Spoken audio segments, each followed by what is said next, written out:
If he did not support Scientology or was hostile to it, he would be declared a suppressive person and Marla would be forbidden to have any contact.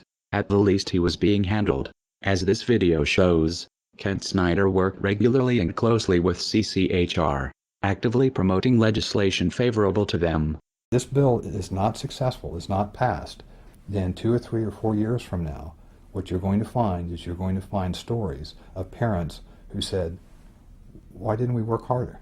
My child is now subject to mental screening. He's now subject to therapy. There's all sorts of coercive measures that are going on. So the time is now. Parents need to understand that, and we're going to do everything we can to fight against it. This is important because there is an attempt to rationalize Ron Paul's involvement with CCHR and founding member Dr. Zass as harmless. On the Ron Paul forums, when a supporter points out the Scientology connection, another member tries to spin Zass as a great libertarian who is not a Scientologist nor is sympathetic to Scientology. This is bullshit. CCHR is a branch of Scientology and SZAZS co-founded it. The Church of Scientology would never allow someone they did not control to have that much influence. The CCHR website was registered by Scientologist Amber Smayataki. Most of the board are Scientologists. Zass denies being a Scientologist. A representative writes, sharing this battle does not mean that Dr. Zass supports the unrelated principles and causes of any religious or non-religious organization. This can be true working with most organizations, but as we have shown, Scientology does not work this way. You are either for Scientology or you are against it. Whether SZAZS himself believes in Xenu is irrelevant. What is relevant is Scientology considers Zass non-hostile and therefore successfully handled. Kent Snyder may have something in common with Lisa McPherson. His involvement with a cult might have killed him. Like Zass, Scientology believes in an extreme version of personal responsibility. That disease is a result of body thetans and it is the Scientologists' fault for not trying hard enough to clear them. If they did, goes the theory, they would be free of disease.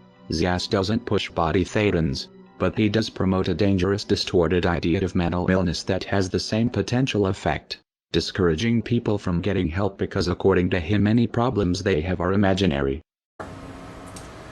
The CCHR was created in 1969, founded by the Church of Scientology and by famous renegade psychiatrist Dr. Thomas Zass. From day one, most or many of the senior leadership of the CCHR have been Scientologists. And for Zass, and of course this has been taken on big time by Scientology, therefore mental illness is not real illness. It is possible Kent Snyder's untreated illness and death was a result of adopting the Scientologist beliefs that his illness was his fault or not real.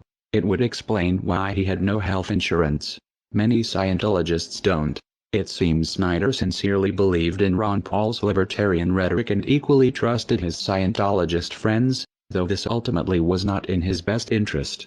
A further question arises. How many of Scientology ideas are influencing Ron Paul's campaign for liberty through CCHR and Zass?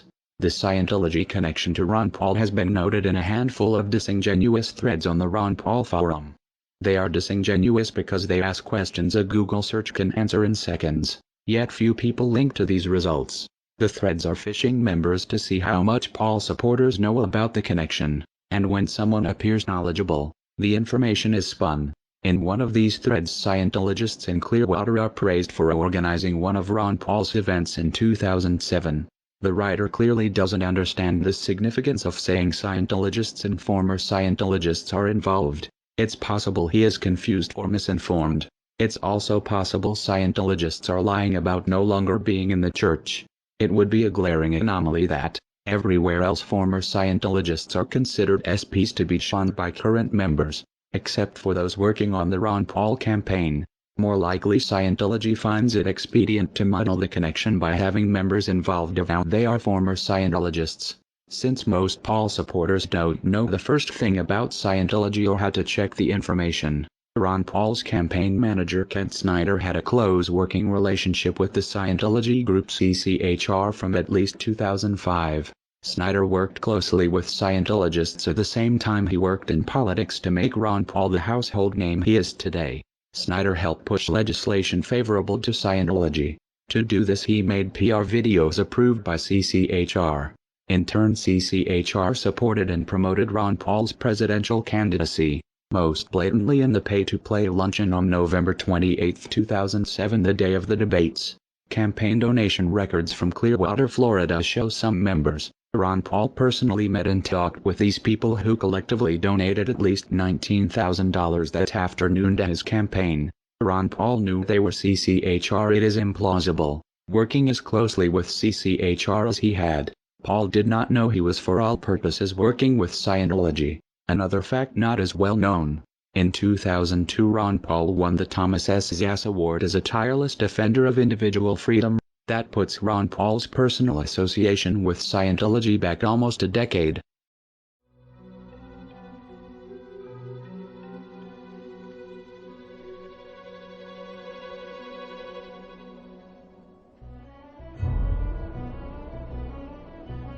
It stretches credibility that Snyder was unaware of the Lisa McPherson situation and other Scientology crimes and abuses.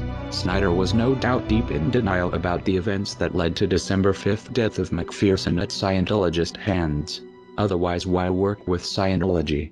This shows effectively the Ron Paul presidential campaign and Ron Paul himself have been influenced by Scientology for years. So it was no surprise in 2008. When approached with concerns about Scientology's tax-exempt status, Ron Paul was dismissive. His statement, "I understand your concerns about Scientology," implies Ron Paul was aware of the problems of the so-called church and the fact independent observers consider it a criminal cult. In spite of this understanding, he had no problem speaking with them and taking their money. He would also have known about the pre-Chainology protest against Scientology, since at least one in memory of Lisa McPherson was targeted at CCHR during their Industry of Death Museum opening, that Kent Snyder attended. The question is, how much does Ron Paul owe to Scientology? And what does Scientology expect in return? The total amount of contributing dollars by Scientology to Campaign for Liberty may never be known. Whatever the amount, do not doubt Scientology expects a return on their investment in Ron Paul should he ever actually win the presidency. Paul supporters will try to dismiss this like they dismiss concerns about Ron Paul's donation from racist Stormfront.org founder Don Black. As odious as Black is, there is no evidence people have died opposing Stormfront.org. There is ample evidence the lives of critics of Scientology have been threatened and lost. Scientology plays hardball with anyone who challenges them. The same can be expected of anyone who tries to double-cross the cult. If Paul supporters find this hard to believe, they should familiarize themselves with Operation Snow White, where Scientology bullied the IRS for tax-exempt status. An organization that can strong-arm the IRS is not going to find a misguided Ross Perot wannabe hard to handle.